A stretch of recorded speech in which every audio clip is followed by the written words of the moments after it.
Welcome to a high-yield clinical blueprint for the respiratory system, built around history-taking, physical examination, and diagnostic pattern recognition.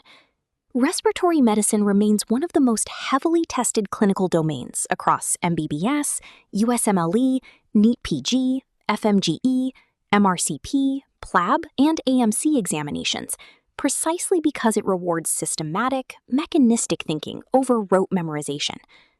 Every finding in this system, whether it is the quality of a cough, the color of sputum, or the direction of tracheal deviation, exists because of an underlying anatomical or physiological mechanism that can be reasoned through, rather than simply recalled. This video follows a structural diagnostic framework, moving from the trachea and coronal angle down through the bronchopulmonary segments, examining how clinical reasoning is layered onto this anatomy. The methodology throughout is mechanistic reasoning, never accepting an isolated fact when a physical or physiological explanation exists.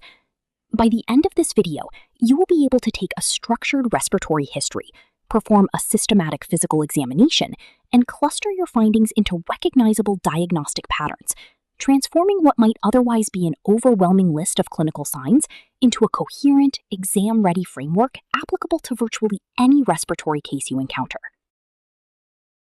Every respiratory clinical encounter follows 3 sequential steps, and organizing your approach around this structure dramatically improves diagnostic accuracy under exam pressure. The first step is the respiratory history, which is fundamentally subjective. This focuses on symptom characterization, using a structured framework, such as Socrates for pain-type symptoms, alongside precise clinical timelines. When did the symptoms start? How has it evolved? What makes it better or worse? And a thorough assessment of external exposures, including smoking, occupation, and travel history. The second step is the physical examination, which is objective. This involves systematic evaluation through the classic sequence of inspection, palpation, percussion, and auscultation, performed methodically from the hands to the face, the neck, and finally the chest itself. The third and final step is integrated pattern recognition, the skill of clustering individual findings together to identify specific functional and anatomical pathologies, rather than interpreting any single sign in isolation. The essential exam mindset that ties all 3 steps together is this: correlate every clinical finding to its underlying anatomy, physiology, and pathology, and never memorize an isolated fact when a mechanical explanation exists. This mindset is what separates surface-level memorization from true diagnostic reasoning. Cough is the single most common respiratory symptom, and the most efficient way to build a differential diagnosis is through a time-based algorithm. Acute cough, defined as lasting less than 3 weeks, is most commonly caused by viral upper respiratory infection, acute bronchitis, or pneumonia. However, a critical red alert exists within this acute category: sudden choking followed by cough, particularly in a child or an elderly patient, should immediately raise suspicion for foreign body aspiration. This classically lodges in the right main bronchus, owing to its wider, shorter, and more vertical anatomical course, producing a characteristic unilateral wheeze. 2 additional acute patterns deserve special mention. A barking, brassy cough combined with stridor suggests croup, caused by parainfluenza virus, while a paroxysmal cough culminating in a high-pitched inspiratory whoop is the hallmark of pertussis, caused by Bordetella pertussis. Chronic cough, defined as lasting more than 8 weeks in an otherwise well adult with a normal chest x-ray, has a classic triad of causes: gastroesophageal reflux disease, cough variant asthma, and upper airway cough syndrome, formerly called postnasal drip syndrome. An essential mechanistic call-out here is ACE inhibitor-induced cough, which is driven specifically by bradykinin accumulation rather than the angiotensin-related mechanism behind other ACE inhibitor effects. This cough is characteristically dry and non-productive, and it resolves within days to weeks after the drug is stopped. Sputum characteristics offer an immediate visual diagnostic clue, and mapping color and consistency to specific pathogens is an essential clinical skill. Mucoid sputum, clear or white in appearance, suggests viral infection or simple chronic bronchitis without active bacterial superinfection. Purulent sputum, with a yellow-green color, indicates bacterial infection, with the color itself driven by neutrophil myeloperoxidase content within the inflammatory exudate. Rusty, blood-tinged sputum is the classic presentation of Streptococcus pneumoniae causing lobar pneumonia, reflecting small amounts of red blood cell breakdown within an inflamed alveolar exudate. Currant jelly sputum, thick and crimson in color, is classically associated with Klebsiella pneumoniae, with alcoholics representing the key target demographic for this particular organism due to impaired airway protective reflexes predisposing to aspiration. Pink, frothy sputum is the hallmark of pulmonary edema, generated by elevated pulmonary capillary hydrostatic pressure forcing transudation of fluid and red blood cells into the alveolar spaces. Finally, copious sputum production with a foul, putrid odor points toward anaerobic infection, lung abscess, or severe bronchiectasis, since anaerobic bacterial metabolism specifically generates the characteristic foul smell. Learning to mentally picture each of these sputum types and immediately link them to their underlying pathogen is one of the fastest ways to narrow a differential diagnosis at the bedside or in an exam vignette. Hemoptysis, or coughing up blood, is an alarm symptom that demands immediate systematic evaluation, and one of the most frequently tested distinctions is separating hemoptysis from hematemesis. Hemoptysis, originating from the respiratory tract, is characteristically bright red in color, frothy or mixed with sputum, and alkaline in pH. Hematemesis, originating from the gastrointestinal tract, is typically dark or coffee ground in color, mixed with food particles and acidic in pH. Among the high-yield etiologies of hemoptysis, bronchitis is the most common cause of mild hemoptysis overall. Bronchogenic carcinoma represents a critical rule-out, particularly in smokers over the age of 40, given the life-threatening implications of a missed diagnosis. Tuberculosis is a classic cause of more severe hemoptysis, occurring when cavitary disease erodes directly into a bronchial artery. Pulmonary renal syndromes represent a less common but exceptionally high-yield category, including Goodpasture syndrome, driven by antiglomerular basement membrane antibodies, and granulomatosis with polyangiitis, associated with C-ANCA and antiproteinase 3 antibodies. The single most important mechanistic imperative to remember about hemoptysis is this: massive hemoptysis, generally defined as greater than 600 milliliters in 24 hours, causes death through asphyxiation and airway flooding, not through exsanguination, because the total pulmonary blood volume is far too small to cause death by blood loss alone.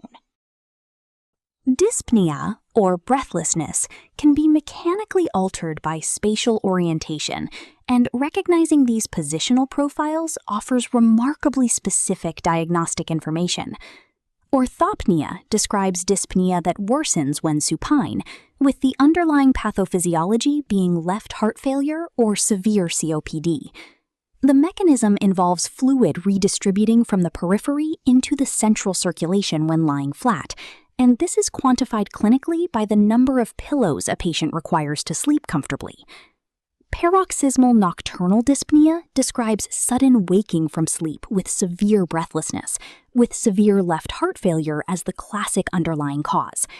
The mechanism here involves gradual overnight reabsorption of peripheral edema fluid back into the circulation, which precipitates acute pulmonary congestion several hours into sleep, a more specific and severe marker of heart failure than simple orthopnea. Pladypnea describes the opposite pattern, dyspnea that worsens when upright, classically associated with hepatopulmonary syndrome or intracardiac shunts such as a patent foramen ovale. The mechanism involves upright posture physically worsening ventilation-perfusion mismatch or right-to-left shunting. Finally, tripopnea describes dyspnea that varies with lateral positioning, seen in unilateral lung disease or heart failure. The patient instinctively lies with the healthy lung uppermost to optimize its ventilation, or shows a right-sided lying preference in cardiac failure. Chest pain in respiratory medicine requires careful differentiation from its cardiovascular and musculoskeletal mimics, and three distinct patterns form the backbone of this clinical reasoning.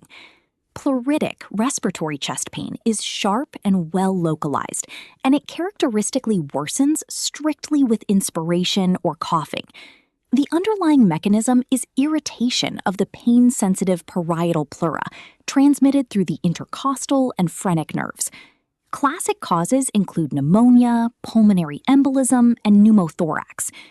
Ischemic cardiac chest pain is fundamentally different in character. Dull, pressure-like, and retrosternal, classically radiating to the jaw or left arm, and critically, it is unaffected by the respiratory cycle, immediately distinguishing it from pleuritic pain. The causes here are angina and myocardial infarction. Musculoskeletal chest pain is highly localized and reproducible with direct chest wall palpation, with costochondritis and rib trauma as the typical causes. A diagnostic spotlight worth highlighting is the distinction between the two pneumothorax profiles.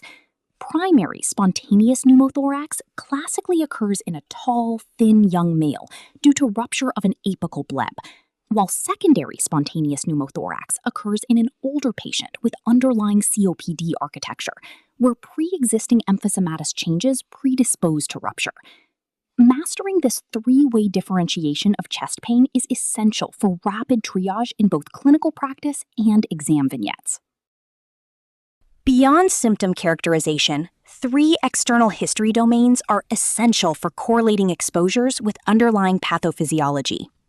The first is the smoking metric, calculated as pack years, the number of packs smoked per day multiplied by the number of years smoked. This calculation carries a direct dose-dependent correlation with both COPD and bronchogenic carcinoma risk, and quantifying it precisely is a frequently tested calculation in its own right. The second domain is occupational exposure, which maps directly onto specific pneumoconioses. Construction and shipbuilding work points towards asbestos exposure. Mining and sandblasting point towards silica exposure. Aerospace and electronics work points toward beryllium exposure. And spray painting or baking occupations point toward isocyanate-induced occupational asthma. The third domain is travel and zoonotic exposure history. Exposure to caves or spelunking activities should raise suspicion for histoplasmosis, while travel to the southwestern United States desert region raises suspicion for coccidioidomycosis. Bird exposure is the classic clue for psittacosis, while exposure to farm animals points toward Q fever or hypersensitivity pneumonitis.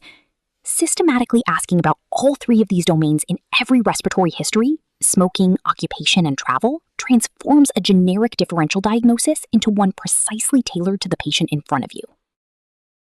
Physical examination begins with inspection, and one of the most visually distinctive components is recognizing pathological breathing patterns by their rhythm and waveform.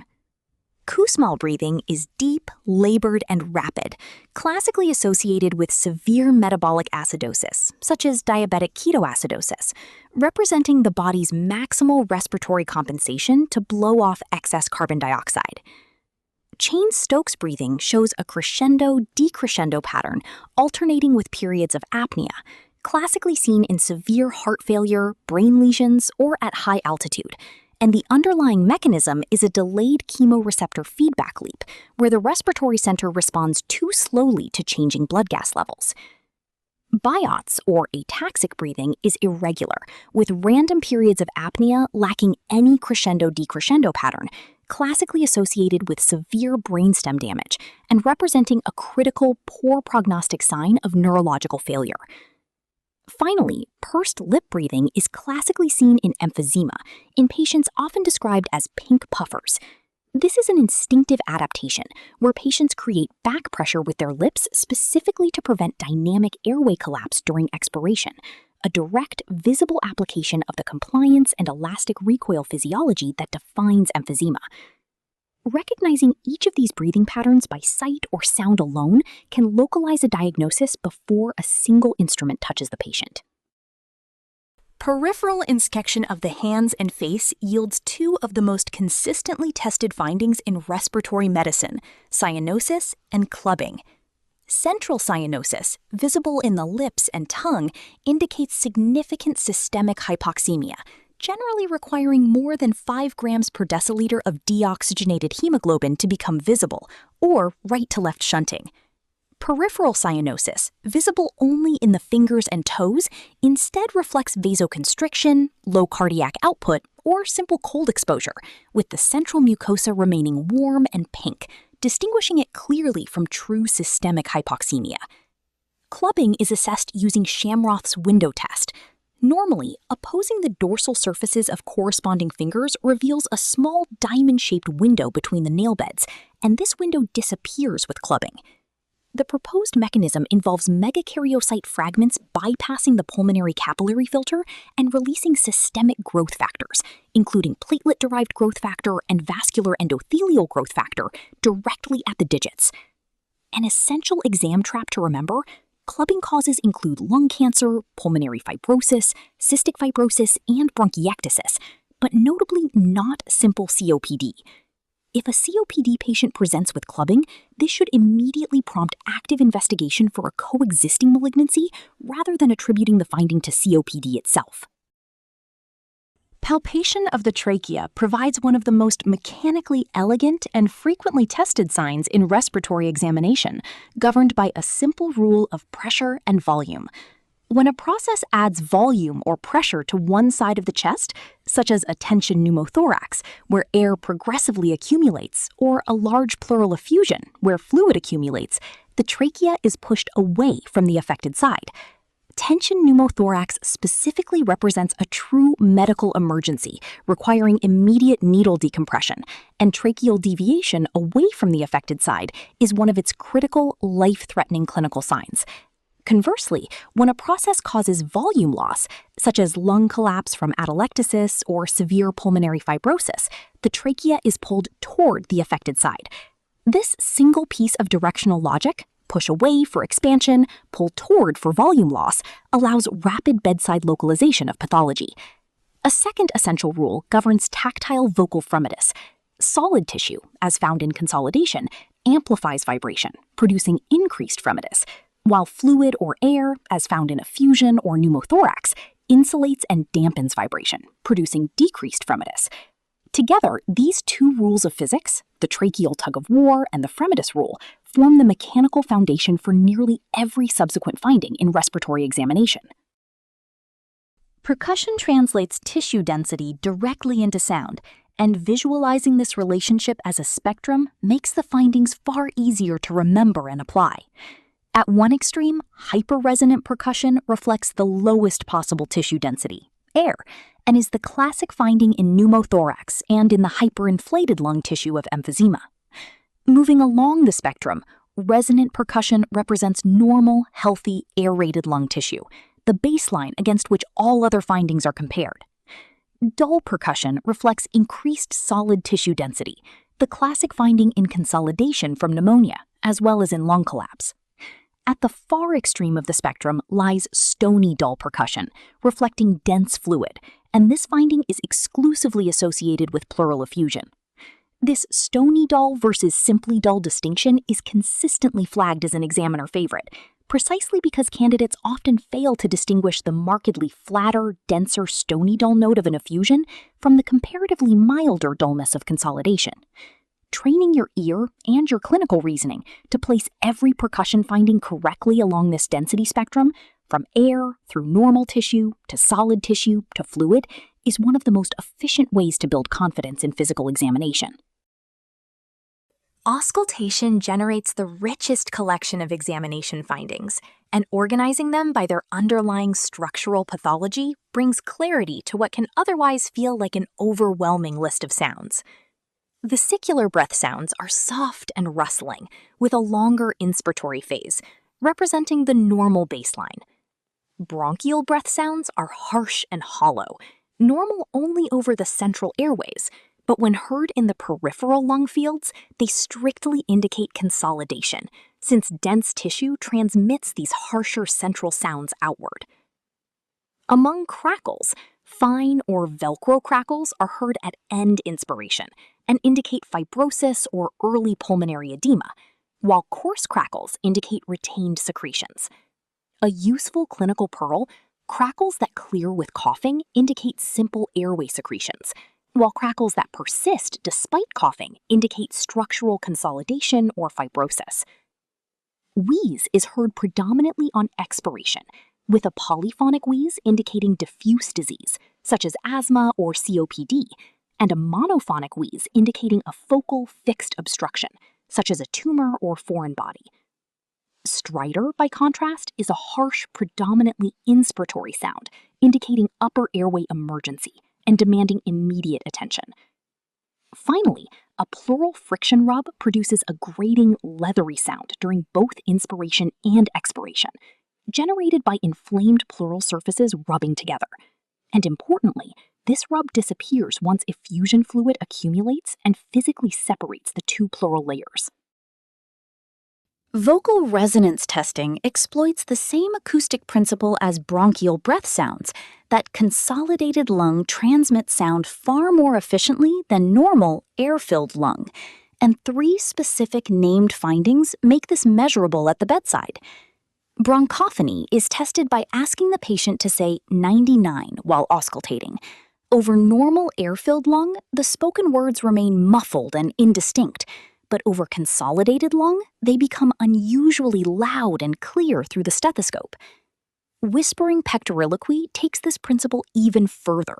Whispered words, which are normally completely inaudible at the chest wall, become clearly transmitted and understood over consolidated lung, proving profound solid-medium sound transmission. Egophony introduces a specific acoustic frequency shift. The patient vocalizes a prolonged E sound, but over consolidated lung with patent airways, the stethoscope transmits a distinctly nasal, bleeding A sound instead, classically likened to the bleat of a goat, which is in fact the literal origin of the term egophony. All 3 of these findings, bronchophony, whispering pectoriloquy, and egophony, point toward the same underlying pathology, consolidation with patent airways. Recognizing them together as a cluster rather than as 3 unrelated facts reinforces the central acoustic principle that solid lung tissue is simply a better conductor of sound than aerated lung. We can now bring every examination finding together into a single master diagnostic integration matrix, clustering trachea position, chest expansion, percussion note, tactile fremitus, and breath sounds for each major respiratory diagnosis. Consolidation shows a midline trachea, reduced expansion, dull percussion, increased fremitus, and bronchial breath sounds with crackles or egophony. Pleural effusion shows a trachea pushed away, reduced expansion, a stony dull percussion note, decreased fremitus, and diminished or absent breath sounds. Pneumothorax similarly pushes the trachea away, but with a hyperresonant rather than stony dull percussion note, alongside decreased fremitus and diminished breath sounds. Collapse from bronchial obstruction pulls the trachea toward the affected side, with dull percussion but critically decreased fremitus, distinguishing it sharply from consolidation. COPD and emphysema show a midline trachea, symmetric expansion, hyperresonant percussion, decreased fremitus, and prolonged expiration with wheeze. Pulmonary fibrosis shows a midline trachea, reduced expansion, and the highly characteristic combination of fine basal crackles with clubbing. The single diagnostic hinge that resolves the most commonly confused pair on this entire matrix is tactile fremitus. Consolidation increases fremitus, while collapse from complete airway obstruction decreases it. Identical percussion findings, but opposite fremitus, separating 2 pathologies that otherwise look deceptively similar on every other parameter.